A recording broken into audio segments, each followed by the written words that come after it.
Welcome to the week 3 of foundation of cloud IoT HML। तो आज एक ही video में हम लोग कंप्लीट कर लेंगे वीक 3 पूरा। तो स्टार्ट करते हैं। वीक 3 का सबसे पहला टॉपिक होगा हमारा लिमिटेशंस ऑफ IoT प्लेटफॉर्म। आगे बढ़ने से पहले हम लोग ये जानेंगे कि जो भी इवोल्यूशंस हो रहे हैं जो IoT प्लेटफॉर्म्स में हम ऐड ऑन करना चाहते हैं तो वो क्यों कर रहे हैं, ऐसा क्या लिमिटेशंस थे IoT प्लेटफॉर्म में।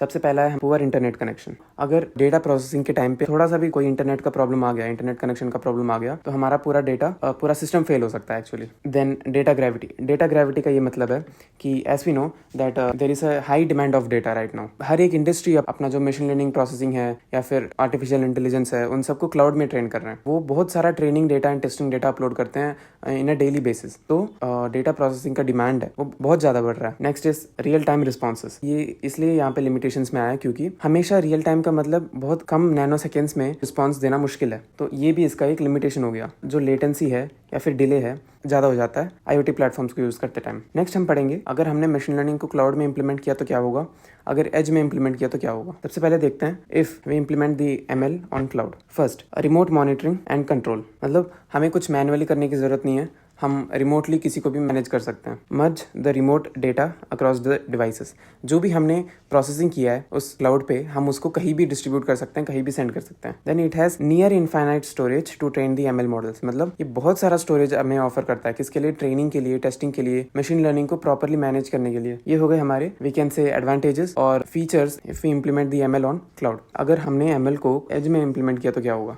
It has low latency and tight control loops. इसका मतलब ये है कि एक लिमिटेशन को सॉल्व कर रहा है। हमारा एक लिमिटेशन क्या था कि लेटेंसी इसमें ज़्यादा है क्लाउड में। ML एज जो है हमारा लेटेंसी को रिड्यूस कर देगा।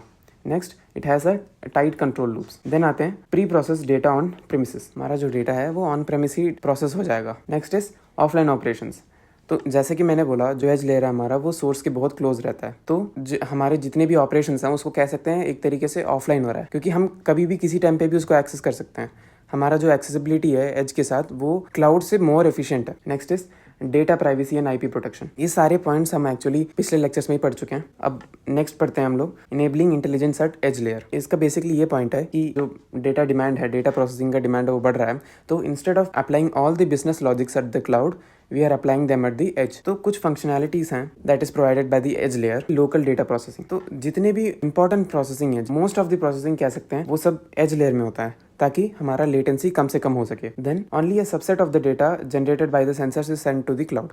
इसका मतलब ये है कि सभी डेटा को हम क्लाउड में नहीं भेजेंगे, कुछ ही डेटा जो हमें रियल टाइम में प्रोड्यूस करने की जरूरत नहीं है उसी को सिर्फ क्लाउड में भेजेंगे। Next is filtered data transfer to cloud. Edge जो भी प्रोसेसिंग कर रहा है, जो भी फिल्टरिंग एग्रीगेशन कर रहा है, उन सभी डेटा को फाइनली हम ट्रांसफर करेंगे स्टोरेज के लिए क्लाउड में। इससे क्या होता है, हमारा बैंडविड्थ बच जाता है एंड देन स्टोरेज इश्यूज भी सॉल्व हो जाते हैं। Then we have faster decisions. तो जैसे कि मैंने बोला कि लेटेंसी कम से कम हो जाता है तो हमारे पास रियल टाइम डिसीजंस भी मोर एक्यूरेटली और मोर एफिशिएंटली आ सकते हैं। Next is performance versus cost trade off.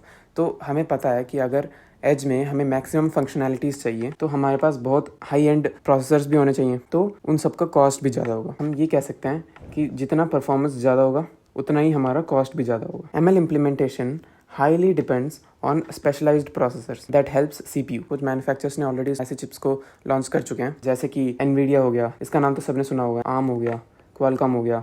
ये क्या करते हैं, जो इन्होंने चिप्स प्रोड्यूस किए हैं ये हमारे ML एप्लीकेशंस हैं, उसके एग्जीक्यूशन को स्पीड अप कर देता है। जो NVIDIA, ARM या Qualcomm है ये सब GPUs प्रोवाइड करते हैं।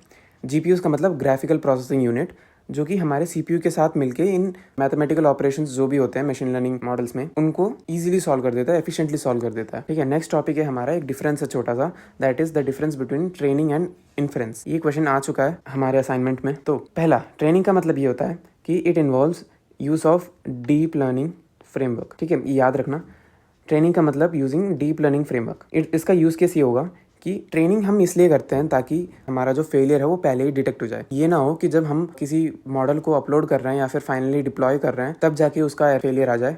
इससे अच्छा है कि हम पहले ही उसको ट्रेन करके फेलियर फाइंड आउट कर लें। And consumer intelligence. Then inference का मतलब ये होता है, it refers to the process of using trained ML algorithm to make prediction. तो ट्रेनिंग में जैसे हमने डीप लर्निंग फ्रेमवर्क यूज किया, यहाँ पे ये ट्रेन्ड ML मॉडल्स को यूज करता है। हमारे पास already trained ML models available होते हैं तो उनको यूज करके ये डिसीजन लेता है। इसका यूज केस ये हो सकता है कि it is use to guide decision logic. Next is machine learning on edge IoT। हम पहले ही पढ़ चुके हैं कि अगर मशीन लर्निंग को हमने क्लाउड पे इंप्लीमेंट किया तो वो कैसे कैसे हेल्प करेगा, वो इतना हमें प्लेटफॉर्म प्रोवाइड करेगा, हमारे पास नियर इनफाइनाइट स्टोरेज होगा, ये सब हम ऑलरेडी पढ़ चुके हैं। अब हम देखेंगे कि अगर हमने एज IoT में मशीन लर्निंग को इंप्लीमेंट किया तो क्या होगा। इसके कुछ स्टेप्स हैं, ये स्टेप बाय स्टेप चलता है कि मशीन लर्निंग को कैसे इंप्लीमेंट करना है, कैसे डेटा को ट्रेन करना है से लेके कैसे डिप्लॉय करना है। पहला स्टेप हो गया हमारा कलेक्टिंग द ट्रेनिंग डेटा। तो ये जो भी डेटा की बात कर रहे हैं हम लोग, it is given by the sensors और ऑलरेडी अवेलेबल डेटाबेस। तो हमें पता है कि जैसे कि कैगल जैसे वेबसाइट्स हो गए, तो ये हमें already readymade data sets provide करते हैं। तो हमें ज़रूरी नहीं है कि हमें हर बार सेंसर्स पे डिपेंड करें। देन डेटा को कलेक्ट करने के बाद हम क्या करेंगे, प्रिपेयर करेंगे डेटा को। प्रिपेयर का मतलब ये है कि डेटा को क्लीन करना, जो हमारे पास रॉ डेटा मिला है हमें कहाँ से, सेंसर से, डेटाबेसेस से, तो उसको हम as it is machine learning models में तो अपलोड नहीं कर सकते, क्योंकि उसमें बहुत सारे अभी भी नॉइस होंगे, उसमें फॉर्मेटिंग गलत होंगे। फॉर्मेटिंग का मतलब किसी फाइल का साइज़ होगा वो लार्ज होगा, किसी का कम होगा, तो उन सबको हमें नॉर्मलाइज करके भेजना है। डेटा क्लीन अप करेंगे, डेटा रीफॉर्मेट करेंगे, उसको प्री प्रोसेसिंग करेंगे। इन सब डेटा को ऐसे प्रिपेयर करने के बाद ही हम भेज सकते हैं मशीन लर्निंग पे, ताकि वो एक्यूरेट रिजल्ट दे सके। Next is build a machine learning model. अब फाइनली आता है मशीन लर्निंग मॉडल को क्रिएट करने की बारी। It is based on data experiment with various different machine learning algorithms to train the ML models. ML models को train करने के लिए हम बहुत सारे एल्गोरिथम्स यूज़ करते हैं, और जो एल्गोरिथम्स को हम इंप्लीमेंट करने वाले हैं वो डिपेंड करता है हमारे डेटा पे। यहाँ पे क्या करेंगे, जो टेस्टिंग डेटा है उसको हम अपने रियल ऑब्जर्व्ड आउटकम है उसके साथ कंपेयर करेंगे, तब हम जाके पता कर सकते हैं कि कितना % एक्यूरेट है। लेट्स से दैट पेशेंट्स का जो सर्वाइवल रेट है in any hospital, that is 85%, ठीक है। और हमने जो डेटा है उसको मशीन लर्निंग मॉडल में डालने के बाद हमने प्रेडिक्ट किया कि फ्यूचर में कितना सर्वाइवल रेट हो सकता है, तो उसने हमें रिटर्न किया 88%। हम इन दोनों को कंपेयर करेंगे, कंपेयर करने के बाद हम अब इसका एक्यूरेसी रेट बता सकते हैं, और ऐसे ही मशीन लर्निंग हम किसी ML मॉडल को बिल्ड करते हैं, ठीक है। और इस प्रोसेस को ईजी करने के लिए हमारे पास Azure ML आता है। कैसे, ये हमारे पास मल्टीपल डिफरेंट आइटरेशंस यूज़ करते हैं, डिफरेंट आइटरेशंस यूज़ करते हैं मॉडल रजिस्ट्री में। देन आता है हमारे पास डिप्लॉइंग दी ML मॉडल। जब फाइनली जो भी टेस्टिंग का रिजल्ट है उसको कंपेयर किया अपने रियल वर्ल्ड रिजल्ट से, उसके बाद हम बढ़ेंगे अपने जो मॉडल है उसको डिप्लॉय करने के लिए। डिप्लॉय करने का ये मतलब है, जब इस मशीन लर्निंग मॉडल को डिप्लॉय करेंगे तभी हम इसको डाउनलोड करके अपने प्रोग्राम में यूज़ कर पाएंगे। Then last step is to maintain and find the model. ये नहीं कि एक बार डिप्लॉय हो गया तो हमारा काम खत्म हो गया। जितने भी डेटा हम डिप्लॉय करने के बाद भी कलेक्ट कर रहे हैं उसको अगेन हम मशीन लर्निंग मॉडल को ट्रेन करने के लिए यूज़ करेंगे, एंड देन उसको रीट्रेन करेंगे मशीन लर्निंग मॉडल को। नेक्स्ट है edge ML platform, that is SaaS। हम SaaS के हेल्प से हम मशीन लर्निंग टेक्नोलॉजी को हम एज में इंट्रोड्यूस कर सकते हैं। कैसे, वो होगा, ये जो क्लाउड दिख रहा है आपको, ये होगा हमारा SaaS। इसमें हमें बहुत सारे फंक्शनैलिटीज़ देखने को मिल सकते हैं, ठीक है। तो हमारा जो डेटा सोर्स है, ये मे बी इमेज हो सकता है तो या फिर वीडियो हो सकता है। तो ये जो भी डेटा है हम भेजेंगे अपने SaaS क्लाउड में, और SaaS में आपको 3 फीचर्स देखने को मिलेंगे। ये है हमारा Azure का IoT हब। ये जो भी 3 फीचर जो हैं, ये जो भी डेटा प्रोड्यूस करेंगे वो फाइनली स्टोर होगा IoT हब में, एंड देन ये फाइनली हमारे क्लाइंट को प्रेजेंट करेगा। तो स्टेप बाय स्टेप आगे बढ़ते हैं। Step 1 is the insight container. यहाँ पे पहले स्टेप में हम क्या करेंगे, data transform, insights and action, इन तीनों को हम एक पैकेज में कन्वर्ट करेंगे। किस फॉर्मेट में, डॉकर कंटेनर्स के फॉर्मेट में, ठीक है, ताकि हम उसको डॉकर को फीड कर पाएं आगे के प्रोसेसिंग के लिए। Next step is Docker. जो भी हमें ये डॉकर कंटेनर्स मिले हैं उसको हम फीड करेंगे कंटेनर रजिस्ट्री में। देन स्टेप 3 आता है क्लाउड IoT हब। हमारे पास वर्कलोड डिस्क्रिप्शन या फिर डिप्लॉयमेंट मैनिफेस्ट करके एक फाइल जनरेट होता है, जिसमें जो भी हमारा वर्कलोड है, वर्कलोड का मतलब जो भी हमारे मशीन लर्निंग के डेटा है, ट्रेनिंग हो गया, टेस्टिंग हो गया, और जो उसका रिजल्ट हो गया, उन सब का डिस्क्रिप्शन स्टोर्ड होगा, उसको हम फीड करेंगे IoT हब के पास। Then edge run time manifestation. यहाँ पे हम टारगेट करेंगे एज के रन टाइम मशीन को। रन टाइम मशीन का मतलब है कि जो ऑन द गो प्रोसेसिंग कर रहा है। Next is migrating the workload. अब जो वर्कलोड डिस्क्रिप्शन प्रोड्यूस किया है फाइनली, उसको हम क्या करेंगे, एज रन टाइम में अपलोड कर देंगे। और लास्ट स्टेप होगा हमारा इनेबलिंग दी एज। जब फाइनली हमारा वर्कलोड अपलोड हो चुका है हमारे IoT एज रन टाइम में, तो अब वो डाउनलोड होने के लिए तैयार। अब हम अपने प्रोग्राम के हिसाब से अपने वर्कलोड को डाउनलोड कर सकते हैं, ठीक है। नेक्स्ट है जो हमने ये Azure IoT हब पढ़ा था, ये एक्चुअली है क्या। IoT hub is basically a functionality that is used for managing, deploying and reporting the results that are generated by the machine learning to the cloud, ठीक है। ये कैसे काम करता है, ये बाई डायरेक्शनल कम्युनिकेशन के लिए फेमस है, याद रखना, क्योंकि ये आ चुका है हमारे असाइनमेंट में। Azure IoT हब जो है वो बाई डायरेक्शनल कम्युनिकेशन परफॉर्म करता है। किसके बीच में, IoT devices and cloud. Next is it offers platform as a service offering and it is highly secure, scalable and reliable. It has a programmable SDK and then finally it has multiple protocols. इन सारे points को याद कर लेना, हो सकता है ये हमारे असाइनमेंट में पूछ ले जाए. Then another topic is that IoT edge. तो IoT एज हमें हेल्प करता है अपने करेक्ट वर्कलोड को डाउनलोड करने, और वो भी रन टाइम में. ये अलाउ करता है हमें वर्कलोड को लोकली रन करने के लिए, वो भी इन अ डिसकनेक्टेड मैनर. तो इसीलिए हम एज को प्रिफर करते हैं रिमोट वर्किंग के लिए. ठीक है. Next is it monitors the health of workloads. जो हमारे वर्कलोड्स हैं उनके कंडीशंस को चेक करना ज़रूरी रहता है. What are the advantages of HML? तो इसके बहुत सारे एडवांटेजेस हो गए, जैसे कि reduce latency, real time analytics, higher speeds, low bandwidth requirement, security, scalability, low cost, less power etcetera. Next, अब एक इंपॉर्टेंट टॉपिक आ रहा है, computer vision. So computer vision is basically a sub branch of the machine learning which has the ability to see, interpret and extract information. ठीक है. इसमें data science का क्या रोल है? हर किसी पार्ट में मशीन लर्निंग मॉडल ही important काम नहीं करता, बल्कि जो उसमें डेटा फीड हो रहा है वो भी बहुत ज़्यादा डिपेंड करता है, क्योंकि डेटा की जो क्वालिटी होगी वो जितना ज़्यादा होगा, जितना ज़्यादा उसका क्वांटिटी होगा, उतना ज़्यादा एक्यूरेट हमारा मशीन लर्निंग मॉडल होगा. तो कुछ टेक्निक्स के बारे में बात करते हैं. Image classification, image detection, image segmentation, pattern detection. ठीक है. ये कुछ टेक्निक्स हो गए जो हमें कंप्यूटर विजन प्रोवाइड करता है. अब आते हैं कंप्यूटर विजन के आर्किटेक्चर पे. ये वाला टॉपिक भी इंपॉर्टेंट है, देख लेना. सबसे पहले इनपुट डेटा, जो हमारे IoT सेंसर्स या फिर डेटाबेसेस जो इनपुट डेटा हमें दे रहे हैं उसको हम सबसे पहले भेजेंगे प्री प्रोसेसिंग के लिए. प्री प्रोसेसिंग में एक्चुअली होता क्या है, लेट्स से हम इमेजेस की बात कर रहे हैं यहाँ पे, तो उस इमेज में हो सकता है कुछ नॉइस प्रेजेंट हो. तो मशीन लर्निंग में उसको फीड करने से पहले हमें उस नॉइस को रिड्यूस करना पड़ेगा. कंप्लीटली तो रिमूव नहीं कर सकते, फिर भी हमें कुछ अमाउंट तक उसको रिड्यूस करना पड़ेगा. स्केलिंग, इसका मतलब यह है कि सभी एक ही साइज के इमेजेस को ही फीड कर सकते हैं. Next is changing colour spaces. अगर हमारे कलर्स बहुत ज़्यादा कॉन्ट्रास्टी हो गए या फिर जो मेन हमारा ऑब्जेक्ट है उसको ही डिटेक्ट नहीं कर पा रहे हैं, तो वो भी हमें प्रॉब्लम होगा. तो ये सारे काम जो है, ये जो प्री प्रोसेसिंग है, ये हमें OpenCV ऑफर करता है. OpenCV एक ऐसा एग्जांपल है, एक एग्जांपल है. हमारे पास ऐसे बहुत सारे टेक्नोलॉजीज हैं जो ये प्री प्रोसेसिंग करते हैं. नेक्स्ट स्टेप है हमारा selecting areas of interest. Selecting areas of interest का मतलब इमेजेस में बहुत सारे पार्ट्स होते हैं. इमेजेस में बैकग्राउंड होता है, फोरग्राउंड होता है, ऑब्जेक्ट्स होते हैं. तो हमें जो चाहिए, हमें क्या चाहिए, हमें सिर्फ ऑब्जेक्ट चाहिए, तो उसको कहते हैं सेलेक्टिंग एरियाज ऑफ इंटरेस्ट. इसमें हमारे मेथड्स हो गए object detection, image segmentation. Image segmentation का मतलब इमेजेस को तोड़ना. कैसे? उसको ऐसा बैकग्राउंड अलग करना, फोरग्राउंड अलग करना और ऑब्जेक्ट को अलग करना, इसको इमेज सेगमेंटेशन बोलते हैं. Next is labelling data.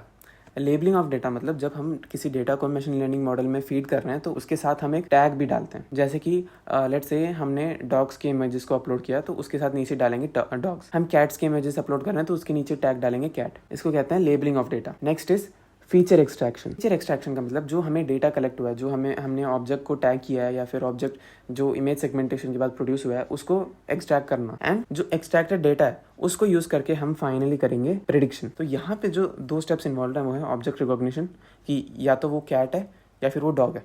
Next is feature matching. Feature matching का मतलब लेट्स से अपने ट्रेनिंग डेटा में हमने बहुत सारे डॉग्स के इमेजेस अपलोड किए एंड देन फाइनली उसको टेस्ट करने के लिए हमने कोई रैंडमली इमेज डाला एक एनिमल का, तो वो फीचर मैच करेगा कि क्या ये एग्जैक्टली डॉग्स के फीचर के साथ मैच हो रहा है. अगर वो मैच हो रहा है तो वो डॉग है, वरना वो कैट है. नेक्स्ट, ये हो गया हमारा आर्किटेक्चर. नेक्स्ट आता है हमारे पास कुछ ऑब्जेक्ट डिटेक्शन के मॉडल्स. ये भी बहुत इंपॉर्टेंट है, इसके भी बहुत सारे क्वेश्चन आए असाइनमेंट में. कुछ पॉपुलर डीप लर्निंग मॉडल्स के बारे में पढ़ेंगे. पहला है RCNN. तो it basically stands for region based convolutional neural network. It actually has 3 steps only. The first step is that ये जो भी इनपुट इमेजेस हैं उसको स्कैन करता है एक एल्गोरिथम को यूज करके, उसको कहते हैं सेलेक्टिव सर्च. ठीक है. नेक्स्ट आता है run a CNN on top of each reason. तो हमारे पास जो CNN मॉडल है, CNN एक ऑलरेडी ट्रेन्ड ML मॉडल है, उसको हम हर एक रीजन के ऊपर रन करवाएंगे. रीजन का मतलब इमेजेस के, जैसे कि मैंने अभी बोला कि बहुत सारे रीजन्स होते हैं, है ना, तो उसके ऊपर रन करवाएंगे. जो हमारा रिजल्ट है उसको 2 जगह फीड करेंगे.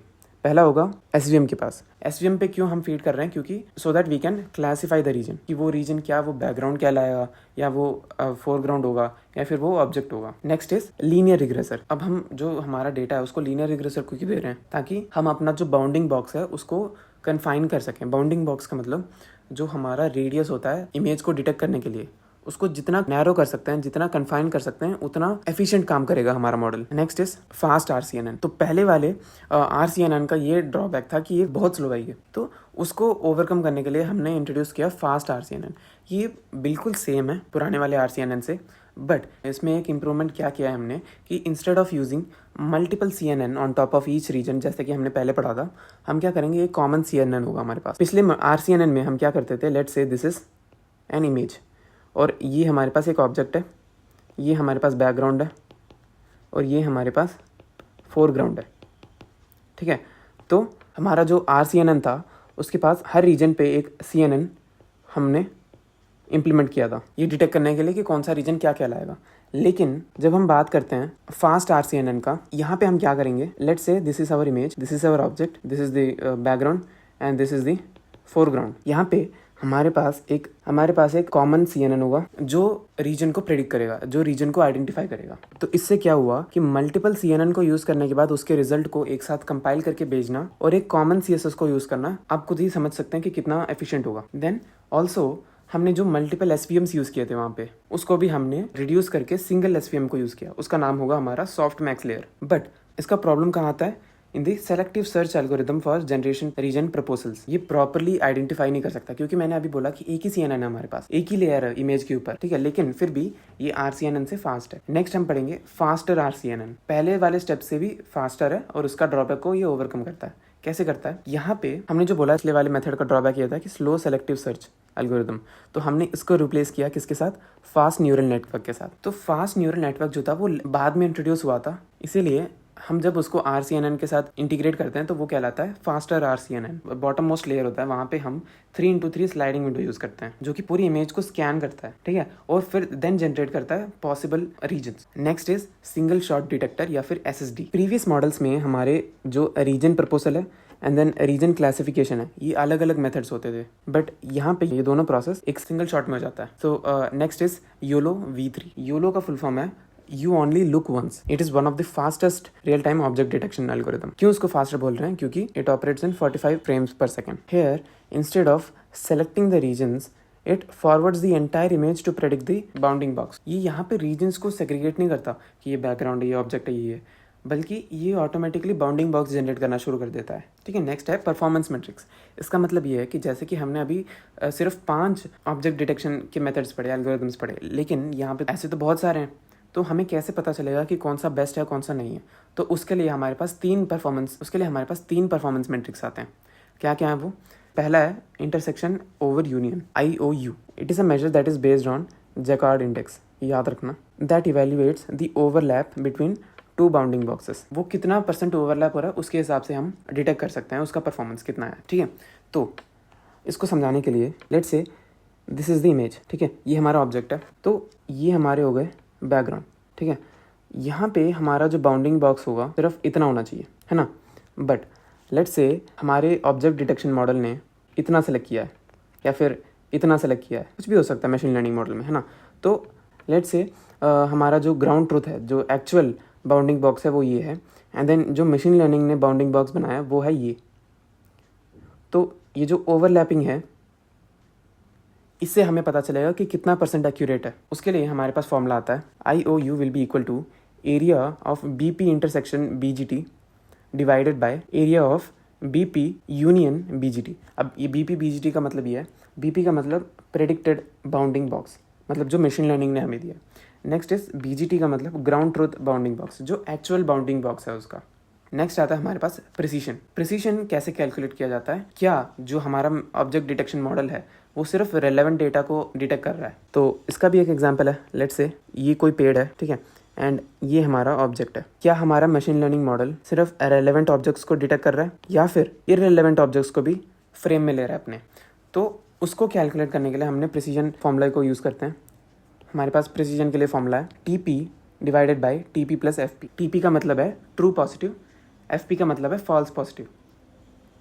ट्रू पॉजिटिव का मतलब only the relevant data and FP का मतलब ऑल द डेटा, मतलब all the irrelevant data. And next metric is recall, the ability of the model to find all the relevant cases. After मतलब train होने के बाद जब वो इस मेन ऑब्जेक्ट को डिटेक्ट कर पाते हैं तो उसको रिकॉल एबिलिटी बोलते हैं। उसका फॉर्मूला हो गया हमारे पास TP divided by TP plus FN। अब यहाँ पे FN का मतलब है फॉल्स नेगेटिव। नेक्स्ट आता है हमारे पास SAS आर्किटेक्चर। तो हम पहले ही पढ़ चुके हैं कि जो हमारा एज IoT है वो SAS आर्किटेक्चर को यूज़ करके हम अपना मशीन लर्निंग मॉडल को ट्रेन करता है। अब हम पढ़ेंगे कि SAS आर्किटेक्चर एक्चुअली होता क्या है और उसके कुछ एग्जांपल्स देखेंगे। SAS architecture provides the facility to upload all the training data and perform object detection, ठीक है, इतना क्लियर है। Then after uploading the image you need to tag them, ये भी हम पढ़ चुके हैं। कि जब इमेजेस को अपलोड कर रहे हैं तो वहाँ पे हमें एक टैग भी ऐड करना पड़ता है कि क्या ये डॉग है, क्या ये कैट है, क्या ये ट्री है, ये कौन सा प्लांट है, एक्सेट्रा। तो ऐसे टैग्स अपलोड करने पड़ते हैं। Then we can simply download the model. अपने प्रोग्राम के हिसाब से हम अपने मॉडल को डाउनलोड करेंगे और REST API की मदद से हम उसमें क्वेरीज कर सकते हैं। तो इसका एक एग्जांपल हो गया एज्योर का custom vision. Actually it uses a neural network technique called transfer learning.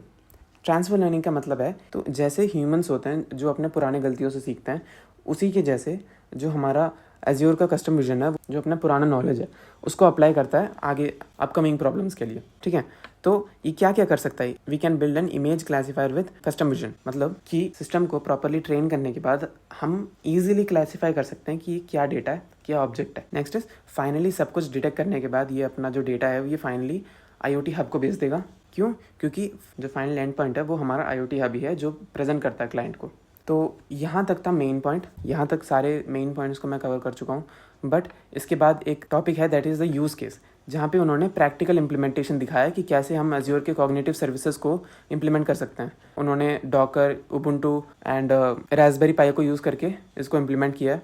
तो जब आपके सारे वीक्स कंप्लीट हो जाएं उसके बाद अगर टाइम बच रहा है तो आप उसको देखना, क्योंकि ये इतना इंपॉर्टेंट नहीं है। तो बस इतना ही था वीक 3 के लिए। वीक 3 पूरा कंप्लीट हो चुका है। So that's it. Thank you.